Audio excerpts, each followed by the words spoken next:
Sa darating na kampanya para sa midterm election sa May 2025, hindi maiiwasan ang pagkalat ng disinformation at fake news laban sa mga kandidato na maaring makaapekto sa kanilang reputasyon. Paano at kailan ba masasabing libel or cyber libel case ang isang aligasyon? Yan ang ating aalamin ngayon sa Batas et al.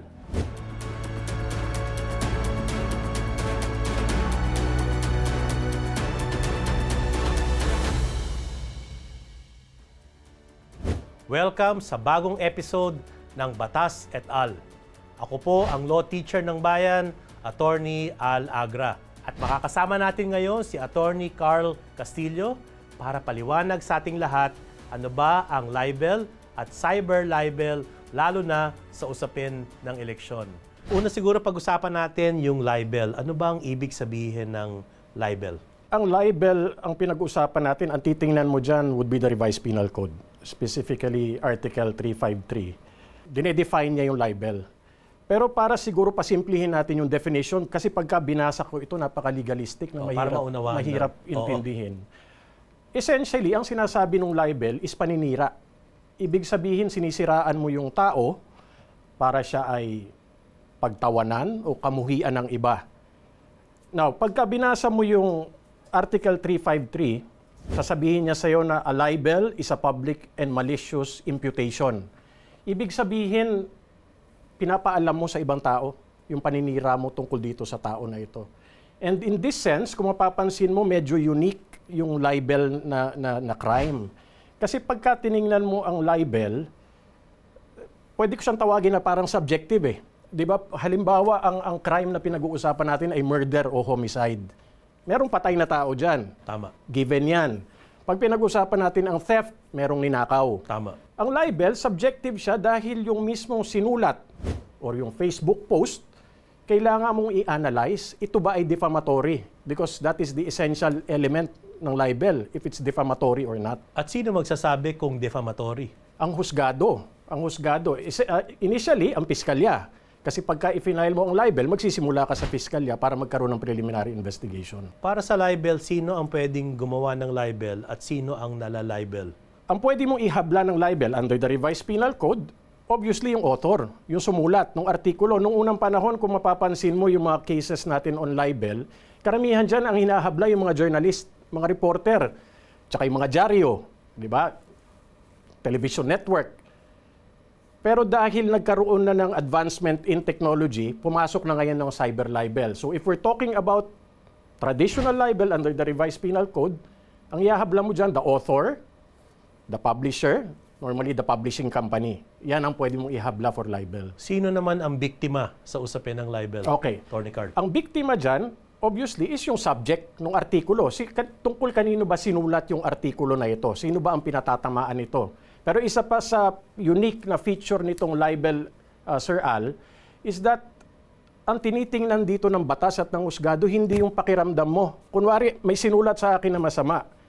Hindi material kung ano yung nararamdaman ko nung binasa ko yun. Ang importante dito, ano ba yung magiging tingin sa'yo ng taong bayan kapag nabasa nila itong artikulo na ito?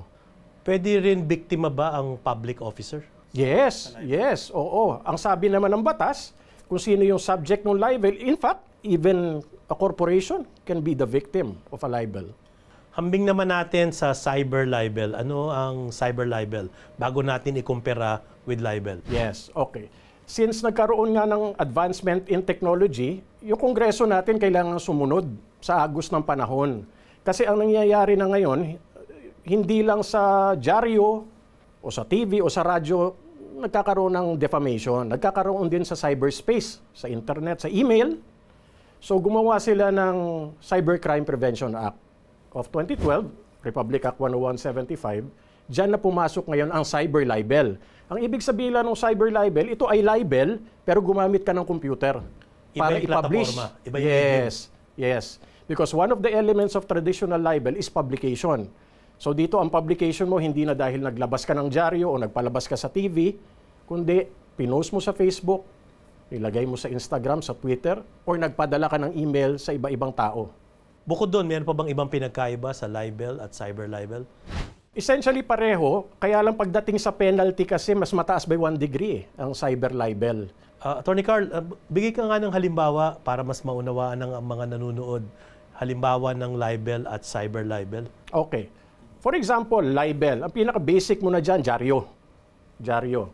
Merong isang kolumnista na sumulat tungkol sa akin bilang abogado na ang sabi niya doon sa kanyang column, ako daw ay tumatanggap ng bayad mula sa mga kalaban. Siyempre, hindi totoo yan. At para ipatalo ang kaso, hindi naman totoo yun. Pwede akong maghabla ng libel. Okay. That's the traditional libel.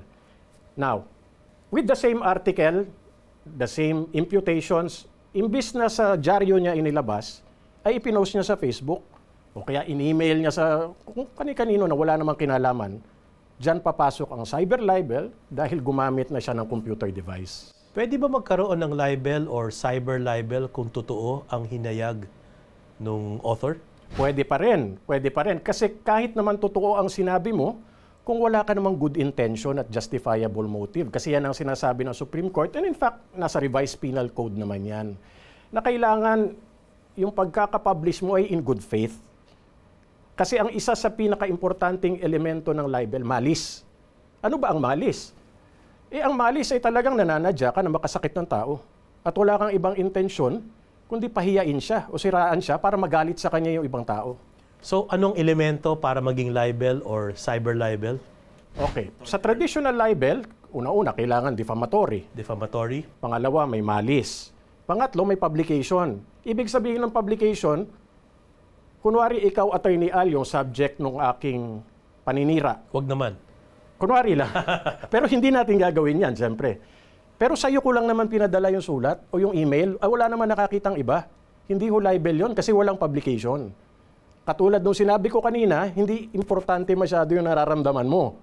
Ang importante, ano ba yung magiging tingin sa'yo nung makakabasa? So, kailangan di siya nalathala, hindi siya made public. Yes, once it is published, in other words, nilathala mo na at nakita na ng mga ibang tao maliban doon sa subject ng iyong artikulo o email, papasok na ngayon ang libel. Para maging cyber libel, dagdagan mo lang ng computer. Pagka gumamit ka ng computer, papasok ka sa cyber libel niyan. Attorney Carl, banggitin mo nga lang ulit, sino ba ang liable sa libel? Sa traditional libel, obviously, ang pinaka-liable dyan ay yung gumawa ng artikulo, yung sumulat, at yung nag-publish. Because isa sa mga elemento ng libel, kailangan magkaroon ng publication. Sa cyber libel, ganun din. Kung sino yung gumawa ng Facebook post, ikaw ang hahabulin para sa libel. Ako, halimbawa, hindi ako gumawa ng post, ako ay nag-share nung libelous post. Meron din ba akong liability? Basta wag mong lalagyan ng kahit anong komento, hindi ka liable because wala namang batas na nagpapunish ng sharing of a Facebook So post. sharing, walang problema? Wala. Pero pagka nilagyan mo na ng defamatory na heading, ay baka tamaan ka na ng cyber libel niyan because you will be prosecuted for that heading that you put in there. Kung gusto mo magsampa ng libel or cyber libel, saan ka magsasampa? Sa traditional libel, normally sinasampa mo yan kung saan yung opisina ng publishing house because that is where the article was first published or sa residente ng complainant. Pero pagdating sa cyber libel, because we're talking about cyberspace here, hindi mo naman ma-determine yan kung saan first published, first access. Ang sabi ng Supreme Court, i-file mo dun sa residence nung nagre-reklamo. Nung nagre-reklamo? Yes, nung subject ng cyber libel. Dumako naman tayo sa eleksyon. No? Maliwanag na pagdating ng campaign period, ang mga nag-file ng Certificate of Candidacy ay magiging kandidato. At dalawa ang uri ng kampanya. Iboto mo ko o wag mo siyang iboto. Magbabago ba ang mga panuntunan natin tungkol sa libel? Lalo na dun sa paninira ng isang kandidato? Oo, so kung negative campaigning, ang topic natin, yung batas mismo hindi magbabago yan. Kumbaga yung libel nandyan pa rin at yung cyber libel nandyan pa rin. It will take effect unless mayroong ipasang batas ang Kongreso na may ceasefire pagdating ng eleksyon. Pero sa ngayon, wala. So umaandar yung batas natin on libel, meaning pwedeng ma-violate. Now, ano ang difference pagkakampanya? Pagkakampanya kasi, ang involved ho dyan ay mga public figure o public officer na iba sa pribadong individual. Kapag binasa mo ang mga desisyon ng Supreme Court tungkol sa mga public figure, iba ang standards nila. Ang sinasabi ng Supreme Court kasi Mas maluwag o mas mahigpit? medyo mas maluwag. Mas maluwag. Na pagka public figure ang tao, yung mismong public figure na yun o public officer, hindi pwede maging thin-skinned masyado na Pusong mamon. ma-criticize lang siya ng konti, maninipa na siya. Kumbaga, as long as it's related to his official functions, maari mo siyang i-criticize. Ano lang, no? May libel pa rin sa panahon ng kampanya. May libel pa rin sa panahon ng kampanya, although kung iisipin mo nga, gusto ba ng mga kandidato na maghablahan ng libel in the middle of a campaign period? Kasi kung titingnan mo ang statistics natin, Sir Al, actually, this is old, pero noong 2022, ang pending na libel cases natin, almost 4,000. Cyber libel, 4,000. Kalahati niya nasa husgado, kalahati nasa piskalya. Would you know kung ilan dyan ang election campaign related? Wala tayong data dyan. Pero isipin mo na lang kung gaano karami yung hinahandle na cyber libel. So, ibig kong sabihin, pagka pumunta ka sa husgado, baka hindi na matuwa sa'yo siguro na isa ka pa, paghahabla ka. In fact, yung PNP natin, 20% ng cybercrime na investigahan na cyber libel ang reklamo. Ang kinakatakunan ng maraming tinatawag na deepfake, no? Yes, Or mga manipulated content. Tinuturing ba siyang libel? Cyber libel? Depende. Kung gagamitin mo ang deepfake para manira ng isang tao, maaari kang pumasok sa cyber libel. Maalala mo nung unang panahon nung wala pa naman yung deepfake.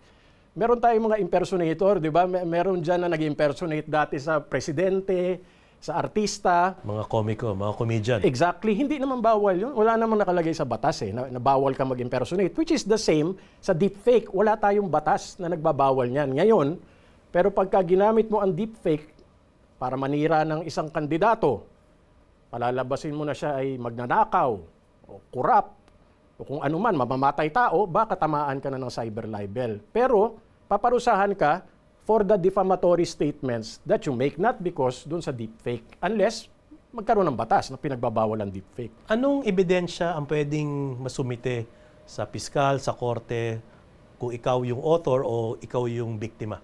Yan, ang magandang tanong dyan. Kasi nung unang panahon sa traditional libel, madaling ma-identify. Kasi pag nakita mo yung dyaryo, nandun naman yung pangalan ng kolumnista. Yun na yun. Makikita mo rin yung publisher. Yun ngayon yung ebidensya isasubmit mo. Plus ako, in practice, what I do, nire-require ko yung tinatawag na affidavit of third person na ina-identify na ako yung sinasabi dun sa column na yun at ito yung naging pananaw ko sa tao matapos kong mabasa yung column. Sinong gagawa ng affidavit? Any disinterested third person. Pwede. Ngayon, paano na ngayon pagdating ng cyber libel? Nasa cyberspace tayo. Paano mo ngayon hahanapin kung saan nang galing yan? Maaari mong isumite yung mismong Facebook post, pero as to the identity of the perpetrator, baka mahirapan ka. And I think nga, si Chairman George Garcia ng COMELEC, they want to propose sa Kongreso na magpasa ng batas tungkol sa mga fake news na mas palalimin at mas bigyan pangipin yung batas para mahabol yung mga taong gumagawa ng ganon. Kasi sa kanyang pananaw, yung current laws natin on libel and cyber libel hindi uubra. So, deepfake and fake news by themselves are not libelous? Kung fake news ay defamatory, that will become libelous. But the question is, sino ang iahabla mo dyan? Unless you can identify kung saan talaga nanggaling yung post na yan. And in fact, as you probably know, usong-uso ngayon, especially even in the US, yung mga troll farm. So how do you identify those people? Until Congress passes a law. Mga blind items, matuturing ba yan libelous? Yes, yes. Kasi meron tayong case na, I think that was 1909 pa, US versus Bustos yata yan, na sinasabi niya na hindi mo kailangan diretsyong sabihin na ito ay masamang tao. Pero hindi mo kailangan ipangalan, no? Oo, pagka binasa mo as a whole, yung artikulo ay talagang naninira sa tao na to at ma-identify siya. Because of that article, pwede kang pumasok ng libel. Pero yun na nga sinasabi ko, mag-affidavit of third person ka. Na ikaw yun na sinasabi nila doon. Attorney Carl, meron bang pagkakaiba ang batas sa libel, cyber libel, sa isang pribadong tao at sa isang public elective official? Yes, merong pagkakaiba yan. Although hindi mo yan makikita mismo sa batas, yung mga doktrina ng Supreme Court ang magsasabi dyan na pagka public officer ka or public figure, dapat ay marunong kang tumanggap ng mga kritisismo. Ngayon, kung titingnan mo naman ang revised penal code, may binabanggit din dyan tungkol sa public officer, especially yung mga defenses na pwede mong erase against a libel suit. pwede kang magpresenta ng ebidensya na totoo ho yung sinasabi ko doon sa aking artikulo o doon sa aking Facebook post. But still, you have to prove na ito ay hindi mo ginawa para lang manira ng isang tao, para maalis yung element ng malis. Tama bang sabihin na kung ikaw ay kandidato, dapat hindi ka balat sibuyas? Yes, hindi ka pikon. Hindi ka pikon. Oo, kasi pagka pikon ka, ay huwag ka na tumakbo dahil ina-expect mo magkakaroon ng negative campaigning naman eh. Anong prescriptive period for libel and cyber libel? Yung traditional libel natin, madali yan kasi nakalagay na yan sa Revised Penal Code, sabi 1 taon eh. Ang nagkagulo dyan, yung cyber libel. Because years ago, merong prevailing doctrine na ang prescriptive period daw ay 15 years. Because that was a Supreme Court resolution. But recently, I think October of last year, naglabas yung Supreme Court ng decision doon sa case ni Kausing na ang sinasabi niya ang prescriptive period ng cyber libel is 1 year from the time of discovery. In other words, pagka hindi mo sinampay ang kaso mo, within that 1 year period, na nalaman mo na merong artikulo o post against you, wala na, madidismiss na yung kaso mo. Pwede bang mapardon pag ikaw ay na husgahan ng libel at cyber libel? Sa tingin ko naman, oo. Sa tingin ko naman, kung yun ng mga capital offenses ay napapardon ng presidente. What more pa ang Yes, yes. tips or tactics para maiwasan makasuhan ng libel or cyber libel, Attorney Carl? Okay. Make sure na yung mga ipopost mo sa Facebook o yung mga article or blogs na isusulat mo or vlogs that you will shoot ay hindi ka naninira ng ibang tao. In other words, hindi siya defamatory. Palagi sinasabi yung word na defamatory eh. Pero yun nga, simple lang yan. Ang defamatory means naninira ka ng ibang tao.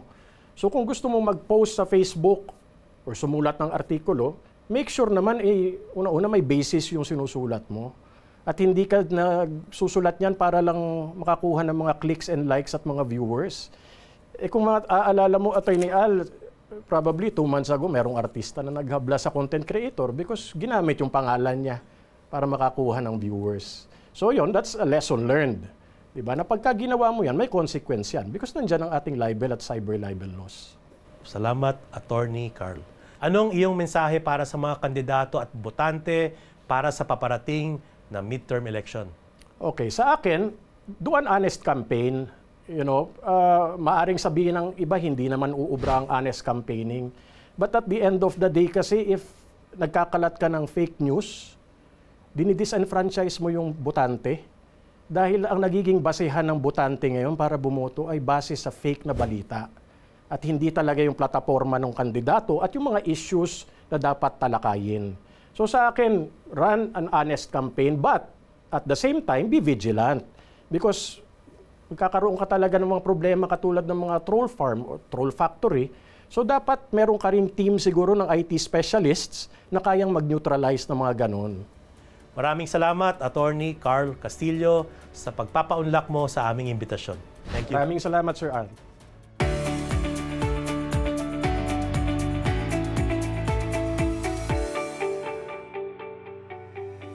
Maging maingat at makatotohanan sa kahit anong medium o plataforma sa loob at labas ng campaign period para sa ikakapanalo o ikakatalo ng isang kandidato o aspirant.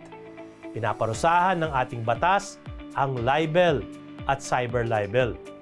Nakasaad din sa ating saligang batas na bona fide candidates for any public office shall be free from any form of harassment and discrimination. Naway maging platform at governance-based at hindi personality-based ang ating kampanya.